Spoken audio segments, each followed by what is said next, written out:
అమరావతిలో రెండో దశ ల్యాండ్ పోలింగ్ కు వ్యతిరేకంగా గుంటూరు యూటీఎఫ్ హాల్లో రౌండ్ టేబుల్ సమావేశం జరిగింది.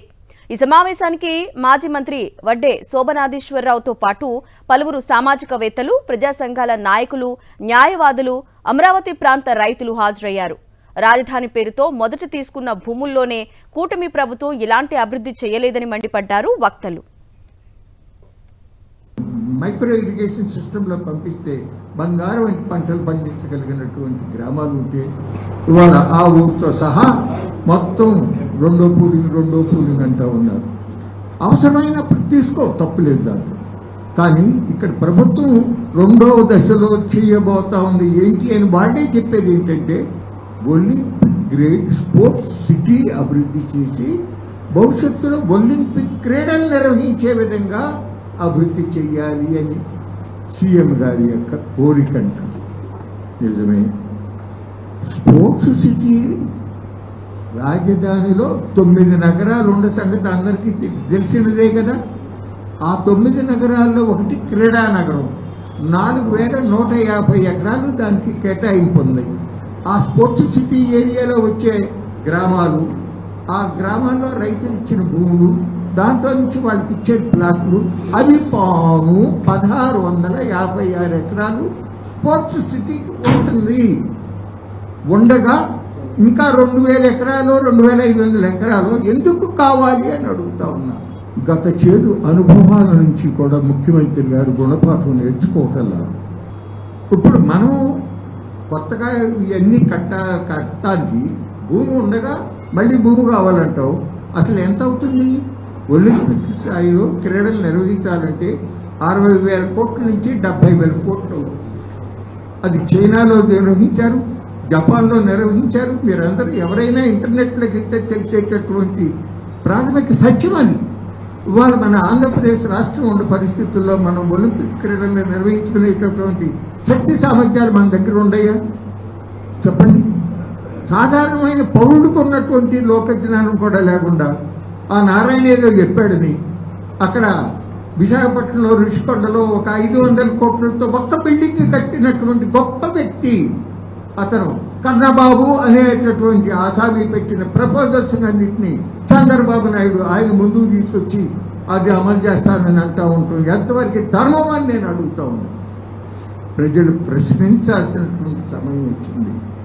అట్లాగే స్మార్ట్ ఇండస్ట్రీస్ కోసం భూమి అంటారు. ఆల్రెడీ ఎలక్ట్రానిక్స్ సిటీ కోసం 6,500 ఎకరాలు కేటాయింపు ఉంది. దాంట్లో 1,840 ఎకరాలు ఎలక్ట్రానిక్స్ సిటీ కోసం, అంటే గ్రామాలు అవి పోను మిగిలిందనమాట. అది ఉండగా మళ్ళీ ఇప్పుడు 2,500 ఎకరాలని మళ్ళీ అంటారు.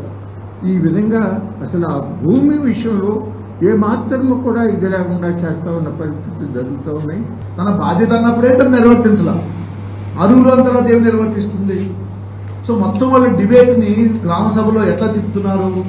ప్లాట్లు, కౌలు ఎన్నేళ్లలో అభివృద్ధి చేస్తారు, దీని చుట్టూనే రైతుల మైండ్ని తిప్పుతూ వాళ్ళ యొక్క బేసిక్ బాధ్యతల్ని ఇప్పుడు 29 గ్రామాల్లో భూమి ఇచ్చిన రైతులకి, ముఖ్యంగా చిన్న సన్నకారు రైతులకి 80% మంది 3 ఎకరాల లోపు రైతులు. ఆర్థికంగా మానసికంగా చితికిపోయింది ఈ రైతులు. మరి వాళ్ళకి నువ్వు కుటుంబంలో ఉచితంగా విద్య, వైద్యం కల్పించుంటే కొంత ఊరట లభించేది కదా. కానీ చేయకుండా ఇప్పుడు మళ్ళా 2వ దశ గ్రామాలు కూడా ఇదే ప్రామిస్ చేస్తున్నారు. ఇది మోసం అని మీరు రైతులు గుర్తించాలనేది మా విజ్ఞప్తి. ఒకటి ఇది మీరు దగ్గర పెట్టుకొని, ఈ ఒక్క కరపత్రం దగ్గర పెట్టుకొని రేపు గ్రామ సభల్లో మంత్రులను ప్రశ్నించండి. జియో నంబర్ ఇచ్చినాం, నిబంధన నంబరు ఇచ్చినాం. ఏమండి 2015 జియో ప్రకారం మీరు ఒక రకంగా ఉచిత విద్య ఇచ్చినారా 29 గ్రామాల్లో? SR no. ఎమ్మెల్యే కానీ ఇదే మంత్రి అప్పుడు ఉన్నాడు కదా, ఒక ఎమ్మెల్యే మారుండొచ్చు. ఈ రోజు మళ్ళా మీరు ఇప్పుడు ఈ జూలైలో ఇచ్చిన జియోలో మళ్ళీ అదే మాట మెన్షన్ చేశారు. అవునా కాదా? అవును. మరి మిమ్మల్ని ఎట్లా నమ్మాలి? ఎక్కువ వాళ్ళతో చర్చ వద్దు. మీరు ప్లాట్లు ఎన్ని ఏళ్లలో డెవలప్ చేసిస్తారంటే వాళ్ళు అటు ఇటు తిప్పుతూనే ఉంటారు. ఎందుకంటే కొన్ని వీడియోలు మేము చూసినాం. మీరు ప్రభుత్వం మళ్ళా రాకపోతే అంటే వాళ్ళ దగ్గర మళ్ళీ వస్తామని ధైర్యంగా చెప్పలేకపోతున్నారు వాళ్ళే. ఈ జీవోలో ఎక్కడా కూడా ఈ 16,666 ఎకరాలు ఈ ప్రభుత్వ భూమి కలిపి 20,000 ఎకరాలు ఏ కారణం వల్ల తీసుకుంటున్నామని మాట చెప్పడం లేదు. జీవోలో చెప్పరు. బయట చెప్పే ప్రకటనలే మంత్రివి, smart industries, railway station, sports, ఇవన్నీ వీటికి విలువ లేదు. ఎందుకంటే ఈరోజు వార్తలు అంతే, జీవోలో ఉంటేనే మనం దాన్ని ప్రశ్నించగలం. కాబట్టే వాడు జీవోలో పెట్టడం లేదు. ఎందుకంటే మనం ఛాలెంజ్ చేస్తాం కాబట్టి. 5,000 ఎకరాల్లో ఎయిర్పోర్ట్ అంటున్నారు. ఎక్కడ పెడతారు ఎయిర్పోర్ట్ చెప్పండి? ఇక్కడ ఎయిర్పోర్ట్ అవసరమని ఏదైనా ఒక కమిటీ ఇచ్చిందా రిపోర్టు? గన్నవరం ఎయిర్పోర్ట్ చాలడం లేదు అని ఏదైనా కమిటీ ఇచ్చిందా? ఫీజిబిలిటీ స్టడీ అంటాం, అంటే సాధ్యాలకు సంబంధించిన ఒక అధ్యయనం.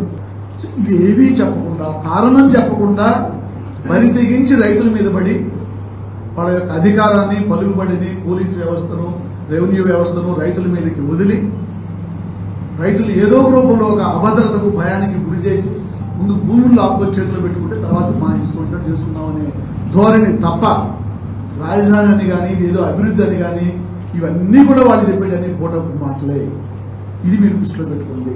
కానీ భూ సమీకరణ అని చెప్పి రైతు దగ్గర తీసుకొని రైతుకి ఆశ చూపించి, వ్యవసాయం కష్టమైన రోజుల్లో రైతులకు ఉన్నటువంటి ఇబ్బందుల్ని అవకాశంగా తీసుకుని కౌలు ఆశ, ప్లాట్ ఆశ చూపించి పిల్లలు సెటిల్ అయిపోయింటారు, ఏదో ఒకటి తలనొప్పి ఎందుకులే ఇచ్చేసేయండి అనే పరిస్థితికి రైతుల్ని నెట్టి భూములు లాక్కొని తర్వాత మీరు ప్లాట్లు ఏమాత్రం డెవలప్ చేస్తున్నారు, 29 గ్రామాల్లో మీరు చూస్తూనే ఉన్నారు, మాకంటే ఇప్పుడు మీకే బాగా తెలుసు. అందుకని ఈరోజు ఈ ముఖ్య ఉద్దేశం ఏంటంటే రైతులు భయపడి భూములు ఇవ్వాల్సిన అవసరం లేదు. ఈ ల్యాండ్ పూలింగ్ 2వ దశలో ఉన్నటువంటి భూములు రాజధానికి అసలు అవసరమే లేదు. ఇది చెప్పడం మా ఉద్దేశం. దీన్ని నెక్స్ట్ ముందుకు తీసుకెళ్ళడానికి మా దగ్గర ఇంకా ఇవి నాకు అందుకున్నామని తీసుకుని మీరే వీటిని జిరాక్స్, ఇదే మేము ఇదేదో అంటారే అనానిమస్ ఏమంటారు తెలుగులో, అంటే ఎవరో గుర్తు తెలియని వ్యక్తులు వేసేటువంటి కరపత్రం కాదు ఇది. మా పేరుతో సహా పెట్టాం. ఆకాశరామన్న కరపత్రాలు కావు. మేము ఏ పని చేసినా గత 10 ఏళ్లుగా ఓపెన్ గా, ధైర్యంగా ముందుకొచ్చి చేస్తున్నాం. మాకు బెదిరింపులు చాలా వస్తున్నాయి. గుంటూరు నుంచి ఒక టీడీపీ బెదిరిస్తూ మెసేజ్ పెట్టాడు, గుంటూరు ఎట్లా పెడతావు, మీటింగ్ చూస్తాం, మీ అంత తెలుస్తాం అంటారు. ఓకే, కానీ వాళ్ళ ప్రపంచాన్ని గడగలాడిస్తున్నటువంటి అమెరికా రాజధాని వాషింగ్టన్ DC యొక్క ఏరియా తీసుకుంటే 177 స్క్వేర్ కిలోమీటర్స్. ఇప్పుడు మనకి ఆల్రెడీ తీసుకున్నటువంటి అమరావతికి తీసుకున్నది మోర్ దెన్ 200 స్క్వేర్ కిలోమీటర్స్ వచ్చింది ఇప్పటికే, 217. కాబట్టి ఇప్పటికే చాలా ఎక్కువ ఉంది. అసలు ఒక రాజధానికి నిర్దిష్టమైనటువంటి విస్తీర్ణం, నిర్దిష్టమైనటువంటి జనాభా ఉండాలని ఎక్కడ రూల్ ఉందా? ఒక దేశ రాజధానికి ఇంత ఏరియా ఉండాలని, లేదా ఒక రాష్ట్రానికి ఉన్నటువంటి క్యాపిటల్ ఇంత ఏరియాలో ఉండాలని ఎక్కడ రూల్ ఉందా? రాజధాని దేనికోసం? పరిపాలన సౌలభ్యం కోసం, అడ్మినిస్ట్రేషన్ కోసమే తప్ప అది వేరే దానికోసం కాదు. దాన్ని ఎంత అవసరమైందో అంత మేరకు చాలా అధునాతం కట్టించండి, ఎవరు కాదండి, అది ఉపయోగపడుతుంది, ప్రజలకు ఉపయోగపడుతుంది. అంతేగాని అనవసరంగా విపరీతంగా ల్యాండ్ తీసేసుకొని దాన్ని నిరుపయోగంగా చేస్తే రేపు నష్టపోయేది రాష్ట్ర ప్రజలంతా నష్టపోతారు. ఒక రైతులే కాదు, రాష్ట్రం మొత్తం కూడా నష్టపోయే, ఒక బడ్డెన్ అయిపోయే పరిస్థితి ఉంది. ఈరోజు ఈ ప్రభుత్వం వచ్చిన తర్వాత కొంత రైతులు ఏంటంటే ఈ ప్రభుత్వం రాగానే చాలా ఉత్సాహంగా ఉన్నారు. కొంచెం ప్రభుత్వం రాజధానికి అనుకూలంగా ఉంటుంది అని చెప్పేసి, గత ప్రభుత్వం పూర్తిగా నెగ్లెక్ట్ చేసింది, ఈ ప్రభుత్వం వచ్చాక మాకు కొంత మేలు జరుగుతుంది అని చెప్పేసి చాలా సంతోషపడ్డారు. మొదట్లో కొంచెం రేట్లు కూడా బాగా పెరిగినాయి.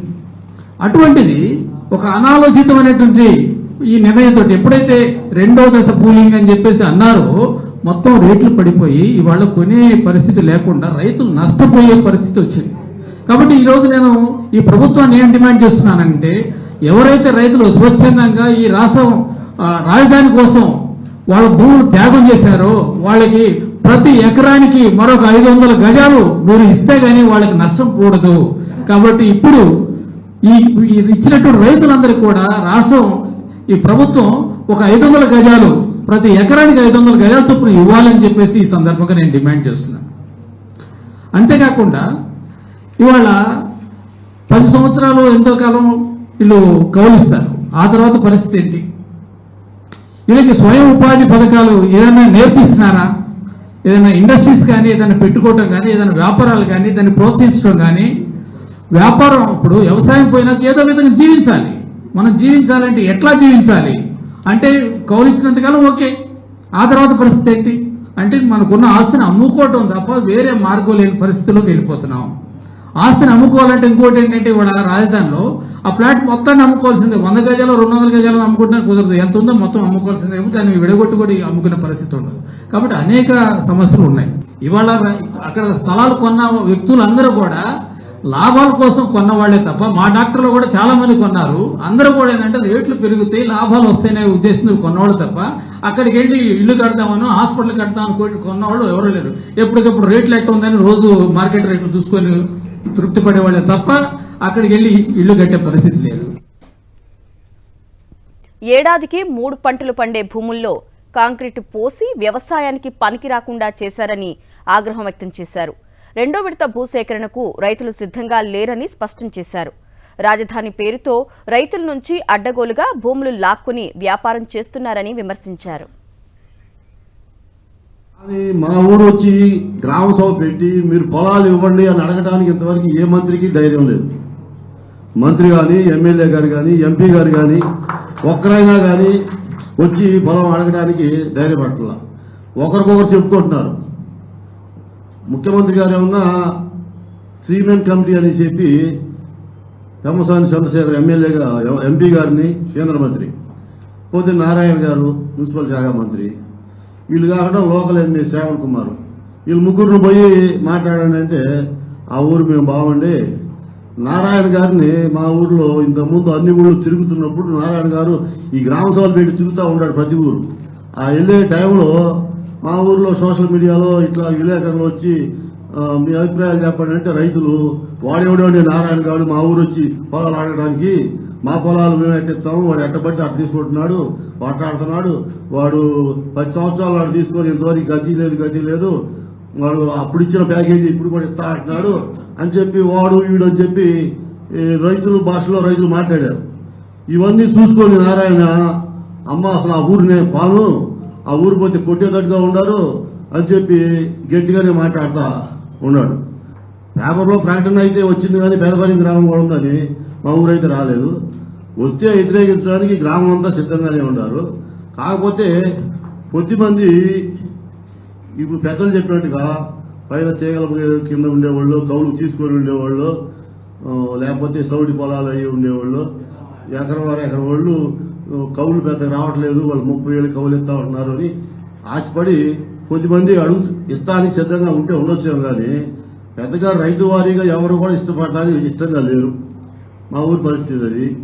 రాజధానికి 2వ భూ సమీకరణకి రైతులకి ప్రయోజనాలు కలగటం లేదని చెప్పేసి వీళ్ళు భూసేకరణకి సముఖంగా లేదా పంటలు పండేటటువంటి భూముల్ని అనవసరంగా దాని కాంక్రీట్ జంగిల్ చేయటమో లేకపోతే ఇంకోటి దానికి ఇవ్వటం అనవసరమైనటువంటి ఆలోచనతో ఇవ్వట్లేదా అనేది కొద్దిగా కన్ఫ్యూజన్ అనేది అయితే ఉంది.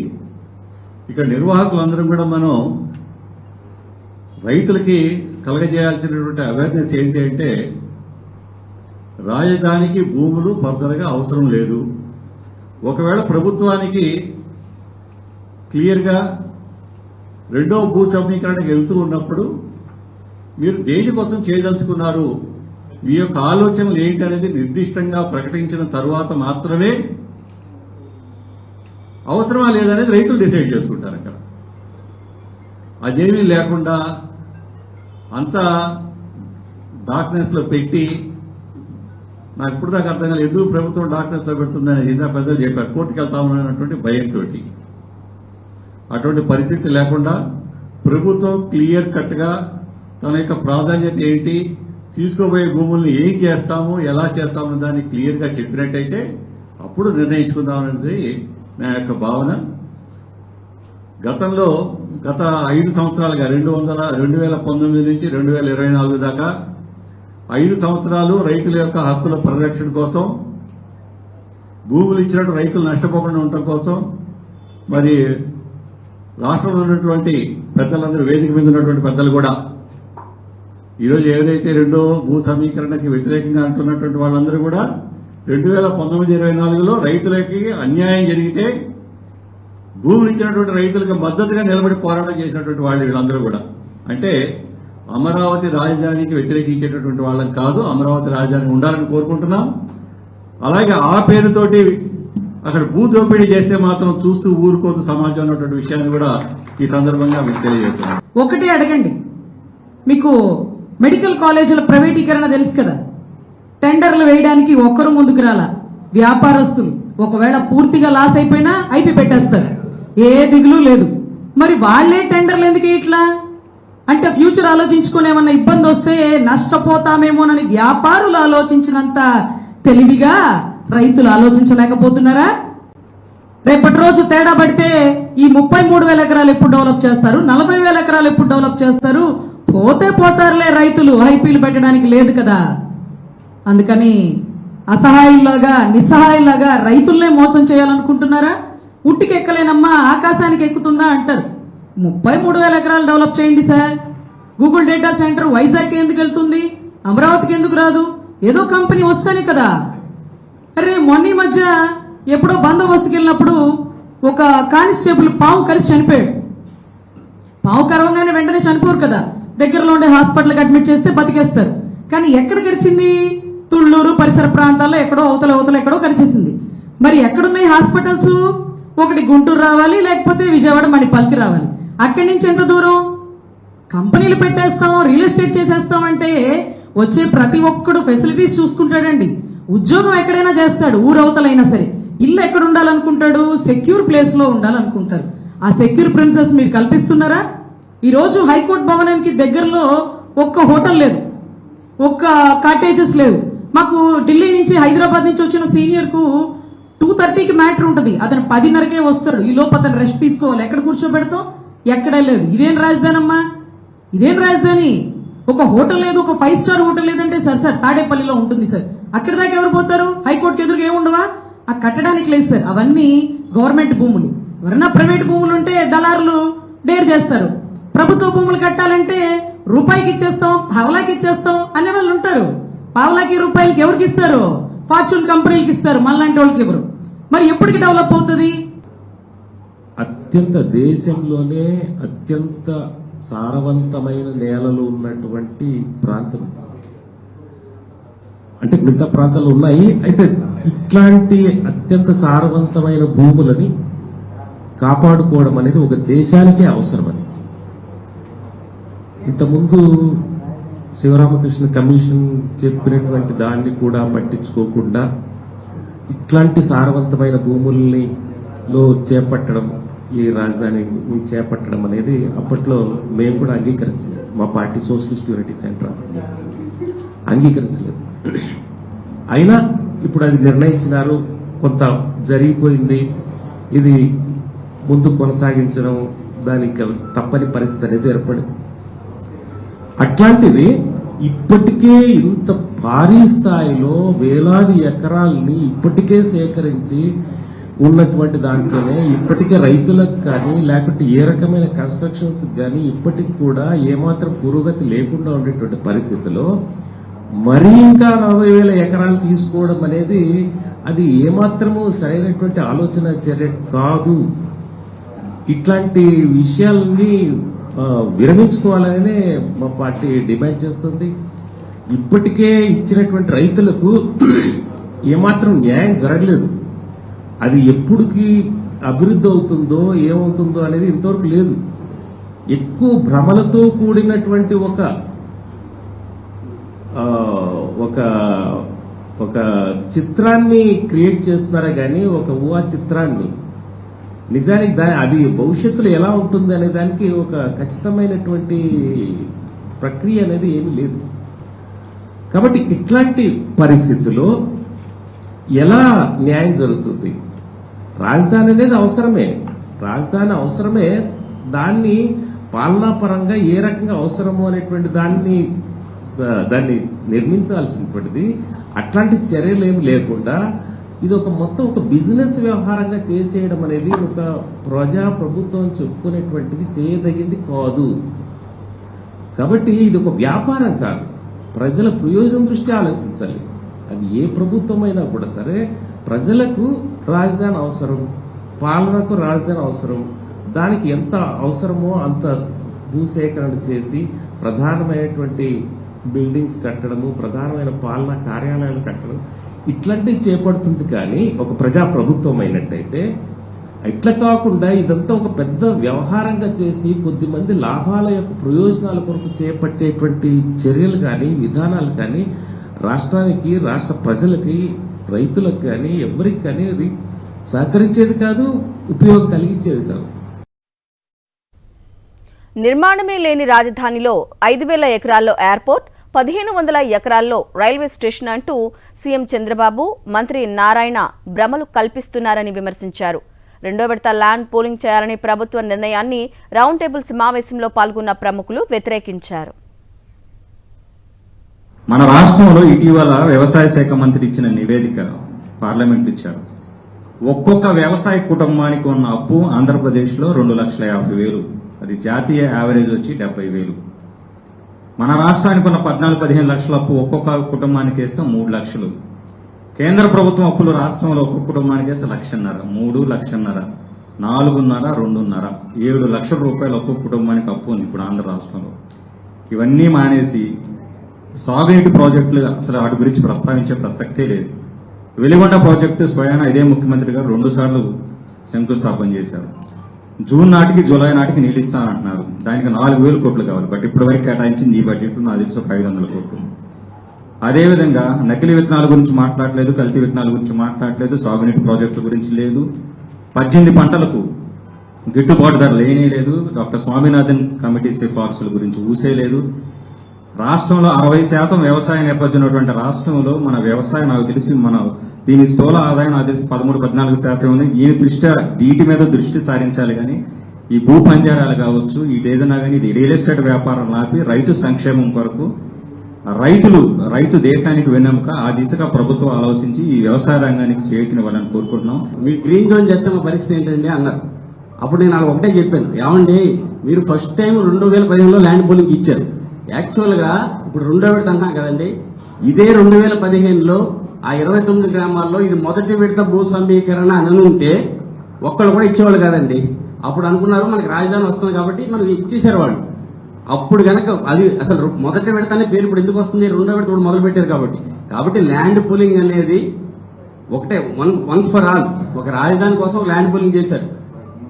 మొదటి విడత ల్యాండ్ పూలింగ్ అనేది అది ఆ ల్యాండ్ పూలింగ్ అవసరం. ఈ 2వ విడత ల్యాండ్ పూలింగ్ అనేది అనర్థం. చంద్రబాబు నాయుడికి హైదరాబాద్ పిచ్చపట్టింది, చంద్రబాబు నాయుడు గందరగోళంలో ఉన్నాడు. మీరు ఇక్కడ భూములు ఇచ్చారా, అక్కడ మొత్తం మాస్టర్ ప్లాన్ మార్చేస్తాడు. నీ ఇష్టం వచ్చినట్టుగా మాట్లాడు. రాత్రి కల్లోకి వచ్చింది, పొద్దున మాట్లాడతాడు. మళ్ళీ మన్నాడు అది నేను మాట్లాడాను, ఇంకోటి మాట్లాడతాడు. దబాయించడం, బొకాయించడం నేర్చుకున్నాడు చంద్రబాబు నాయుడు. ఈ రోజు గనక పెదపరిమి గ్రామస్తులు బలంగా ఎదుర్కొన్నారు. ఏప్రిల్ నెలలో కింద ఏడాది మే నెలలో పెదపరిమిలో గ్రామ సభ పెట్టిన వెంటనే ఒక మైక్ కట్టి చెప్పారు. తర్వాత సోషల్ మీడియాలో పెట్టారు, మళ్ళీ అందరూ యూట్యూబ్ ఇస్తారు. అంటే ఈరోజు చెప్తున్న పెదపరి గ్రామం ఈ రోజు నిలబడింది దేనికి, భూ సమీకరణకు వ్యతిరేకంగా. ఈ పొన్నుకల్లు కూడా అంటే ఇప్పుడు ప్రస్తుతం ఫస్ట్ 18 గ్రామాల్లో సభలు పెట్టి మానేశారు. మళ్ళీ ఇప్పుడు కొత్తగా మొదలుపెట్టి 7 గ్రామాలు అంటున్నారు. ఈ రోజు పెద్దపరిమి ఈ తుళ్లూరు మండలంలో ఈ గ్రామాల వాళ్ళు ఎదుర్కొంటున్నారు. నిజంగా చెప్తున్నా, పెద్దపరిమి, వడ్డమాను మేమేదైతే వెళ్ళి చెప్పామో వాళ్ళు కానీ ఈ హరిశ్చంద్రపురం అందరూ ఈ గ్రామాల ప్రజలు ఈ రోజు వీళ్ళ మీద చాలా బాధ్యత ఉంది. రైతులు మీరు నష్టపోవడం కాదండి, మీరు నష్టపోవడం అనేది కాదు. అసలు ముందు 29 గ్రామాలు నష్టపోతారు, మనకి రాజధాని లేకుండా పోతుంది అంటే ఆంధ్రులు నష్టపోతారు. ఎందుకంటే నా అనుభవం చెబుతున్నా, నేను ఒక ఎలక్ట్రికల్ సబ్ స్టేషన్ కట్టాలి. నేను కట్టాలంటే నేను ప్రిపేర్ చేయాలి, ప్లాన్ చేయాలి. నాకు ఎన్ని ఎకరాలు కావాలో ఆ ఓనర్ దగ్గరికి వెళ్తా. బాబు మీరు ల్యాండ్ ఇవ్వండి, నేను సబ్ స్టేషన్ కడతాను. అది ఆయన risk. College owner college land కావాలంటే కాలేజీ కట్టేవాళ్ళు వెళ్తారు. అసలు గవర్నమెంట్ ఈ ల్యాండ్ పూలింగ్ చేసి దాని కింద పెట్టుకుని డిస్ట్రిబ్యూట్ చేయాల్సిన అవసరం లేనే లేదు. అది రైతాంగానికి అర్థం అవ్వాలి. నేను మంగళగిరిలో 5 ఏళ్లు ఉద్యోగం చేశాను ఎలక్ట్రిసిటీ ఏఈగా. తుళ్లూరు గాని, పరిమి గాని, నిడమనూరు గాని ఇవన్నీ నాకు తెలియదు కాదు. అది పెదవట్లపూడి గాని అన్ని సరౌండింగ్స్ రూరల్ ఏరియాస్ లో ఇటువంటి పనులు చేయటం అనేది చాలా అసంభవం. ఇప్పుడు హైదరాబాద్ ఉంది, నువ్వు సెక్రటేరియట్ ఆడగడితే అదే రాజధాని, ఆడికి వెళ్తాం. లేదా ఒక కాలేజీ కడితే పిల్లలు అక్కడికి వెళ్తారు. రాజధాని నడిబొడ్లో కాలేజీ కట్టాలని ఎక్కడ లేదు. మన పరిధి ఎంత అండి, అసలు ఎంత పరిధి? అంత తిప్పి 50 కిలోమీటర్ల లోపు లేదు. దీనికి ఒక సెంట్రలైజ్డ్ చేసి రైతులను అన్యాయం చేసి వాళ్ళ ఓనర్షిప్ ని క్యాప్చర్ చేయాల్సిన అవసరం లేదని మనవి చేస్తున్నాం. మేమైతే ఖచ్చితంగా ఏదైతే ఉందో అభివృద్ధి వికేంద్రీకరణ జరగాల్సిందే. రాష్ట్రాన్ని మరో ముక్క వైపు చంద్రబాబు నాయుడు మెల్లిమెల్లిగా అడుగులు వేస్తున్నారు. అది మేము చూస్తా ఉన్నాం. రాయలసీమ వాసిగా, అనంతపురం జిల్లా వాసిగా నాకు తెలుస్తా ఉంది. ఎందుకంటే అనంతపురంలో ఈ మధ్య ఒక గ్రూప్ ప్రతి ఒక్కరు జై రాయలసీమ అని మొదలు పెట్టినారు. కానీ కారణం ఏమంటే ఈ పార్టీని తుంచుకుంటే ఎవరంతా వాళ్ళ రాజ్యం పంచుకున్నట్టు అయిపోతుంది. ఇక్కడైతే ఆయన కొడుకు మంగళగిరిలో ఉంటాడు, ఆ పక్క జగన్ ఉంటారు అన్నట్టు ఉంది వ్యవహారం. కానీ అది కాదు, ఐక్యంగా ఉండాలా. ఆల్రెడీ విడిపోయి నష్టపోయినాము, మళ్ళా విడిగొట్టే ప్రయత్నమే. అందుకే ఈ కేంద్రీకృతము. ఒకసారి చెప్పినారు మొత్తం ఒక చోట కేంద్రీకరిస్తే భూమి వాళ్ళ కంట్రోల్లో పెట్టుకోవాలనుకున్నారు. అందుకని ఇదంతా కాదు. ఖచ్చితంగా మొదటి విడత ఏదో జరిగిపోయింది. సార్ చెప్పినట్లు రేపు మొదటి విడతకే వ్యతిరేకించిందల్లా రెండో విడత వచ్చింది. రెండో విడతకి ఖచ్చితంగా రైతులు మన సార్ ఒక ఇది ప్రెస్ నోట్ మాదిరిగా జీవోలతో సహా మెన్షన్ చేసి ఇచ్చినారు. దయచేసి ఇది ప్రతి గ్రామంలోనూ ఈ కాగితాన్ని రైతులు తీసుకోండి. అధికారులు వచ్చినప్పుడు ఇది చదివినప్పుడు వాళ్ళ సమాధానం దొరికితే అప్పుడు మీ ఇష్టం. ఇంకోటి, మీకు ఇష్టం లేకోకుండా ఏ భూమి ఇవ్వడం అవసరం లేదు. అది ల్యాండ్ పూలింగ్ అయితేనేమి ఏదైనా సరే. ఎందుకంటే ఢిల్లీలో ఒక పెద్ద ఇది కట్టాలనుకున్నప్పుడు ఒక చిన్న ఆమె అడ్డుపడింది. దానిపైన ఒక మంచి సినిమాగానే వచ్చింది, జాలీ LLB 3 అని. అతను ఈయనన్నాడు. అది అట్లే ఆగిపోయింది ప్రాజెక్టు. 23 ఏళ్లుగా ఆగిపోయింది. మనకి అభివృద్ధి కావాలా, తప్పదు. కానీ వసతులు కావాలా. అట్లయితేనే ఇది మన భూమిపై నుండి మనకు హక్కులు లేకోకుండా చేసి మనము భిక్షగాలను చేసే ప్రయత్నం రాష్ట్ర ప్రభుత్వం చేస్తా ఉంది. దీన్ని ససేమిరా ఒప్పుకోమని ఈ రోజు ఈ సందర్భంగా ఈ సభకి వచ్చిన మీ అందరికీ పేరు పేరున ధన్యవాదాలు తెలుపుకుంటున్నా. Thank you.